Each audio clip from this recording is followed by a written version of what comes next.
నమస్కారం, నేను సానా. 99 మన భక్తికి స్వాగతం. మన దేశంలో ఉన్న ద్వాదశ జ్యోతిర్లింగాల గురించి ప్రత్యేకంగా చెప్పాల్సిన అవసరం లేదు.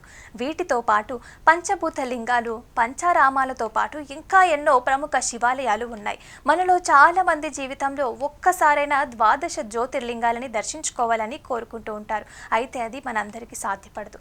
అయితే శివయ్య ఆశీస్సులు ఉంటే మాత్రం తప్పకుండా ఈ జ్యోతిర్లింగాల దర్శన భాగ్యం కలుగుతుందని పండితులు చెప్తున్నారు. ఇదిలా ఉండగా మన దేశంలో ఛత్తీస్గఢ్, మధ్యప్రదేశ్ రాష్ట్రాలలో రెండు భిన్నమైన శివాలయాలు ఉన్నాయి.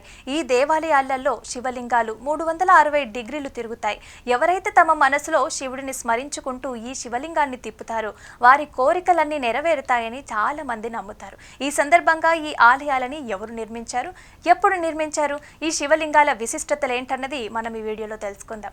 ఛత్తీస్గఢ్ రాష్ట్రంలోని బర్సూల్లో ఉండే బత్తీస్ మందిరంలో 360 డిగ్రీలు తిరిగే ఈ శివలింగం ఉంది. ఈ దేవాలయంలో 32 స్తంభాలు, 2 గర్భగుడులు ఉంటాయి. ఒక ఆలయానికి 2 గర్భగుడులు ఉన్న ఏకైక ఆలయం ఇదే కావటం విశేషం. రాజమహర్షి గంగా మహాదేవి 1208లో ఈ ఆలయాన్ని నిర్మించినట్లుగా చరిత్ర ద్వారా తెలుస్తోంది. సాధారణంగా ఏ శివాలయంలో అయినా కూడా ఉత్తర దిశలో నీటి ముఖం ఉంటుంది. అయితే ఈ దేవాలయంలో మాత్రం శివలింగాన్ని ఏ దిశకు కావాలంటే ఆ దిశకి మార్చుకోవచ్చు. 360 డిగ్రీలు తిరిగే మరో శివలింగం మధ్యప్రదేశ్ రాష్ట్రంలోనూ ఉంది. బాబా మహాకాళేశ్వరుడి ఆలయానికి సమీపంలో ఉండే రామేశ్వరుడి దేవాలయంలో ఉండే శివలింగం కూడా 360 డిగ్రీలు తిరుగుతుంది. ఈ శివలింగాన్ని శ్రీరాముడు స్థాపించాడని పురాణాల ద్వారా తెలుస్తోంది. సీతారాములు, లక్ష్మణులు కూడా ఈ శివలింగానికి పూజలు చేసినట్లుగా పండితులు చెప్తున్నారు. అంతేకాదు ఈ ఒక్క శివలింగాన్ని దర్శించుకుంటే ద్వాదశ జ్యోతిర్లింగ క్షేత్రాలు దర్శించుకున్నంత పుణ్యం లభిస్తుందని పండితులు చెప్తున్నారు.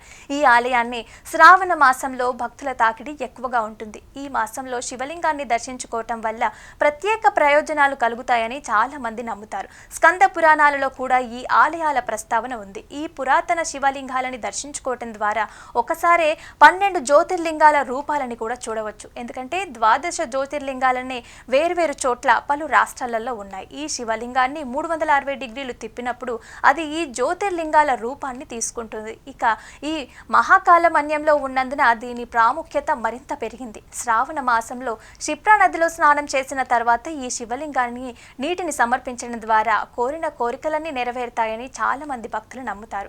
మధ్యప్రదేశ్ రాష్ట్రం ఉజ్జయిన్లో శివుడు ప్రతి చోట నివసిస్తుంటాడని చాలా మంది భక్తుల నమ్మకం. అలాగే రామేశ్వరుడు దేవుడిగా పిలువబడే ఈ ఆలయం మహాకాళేశ్వరుడి ఆలయంగా దాదాపు 500 మీటర్ల దూరంలో ఉంది. ఈ శివలింగం శంఖువు ఆకారంలో ఉంటుంది. శివ మంత్రాలను స్మరించుకుంటూ ఈ శివలింగాన్ని 360 డిగ్రీలు తిప్పుతారు. ఇలా తిరుపుతూ ఉన్న ఈ శివలింగాన్ని దర్శించుకునేందుకు సుదూర ప్రాంతాల నుంచి భక్తులు ఆలయానికి చేరుకుంటారు. అదేవిధంగా ఛత్తీస్గఢ్ రాష్ట్రం బర్సూస్ పట్టణంలో ఉండే బత్తిసా మందిరానికి చేరుకునేందుకు బస్సు, ప్రైవేట్ వాహనాలు అందుబాటులో ఉంటాయి. అక్కడికి వెళ్ళాక దీంతో పాటు 2 గణేష్ విగ్రహాలు, చంద్రాదిత్య దేవాలయాన్ని కూడా దర్శించుకోవచ్చు. అంతేకాదండోయ్, ఈ ఆలయానికి సమీపంలో సీతాధార అనే జలపాతం కూడా ఉంది.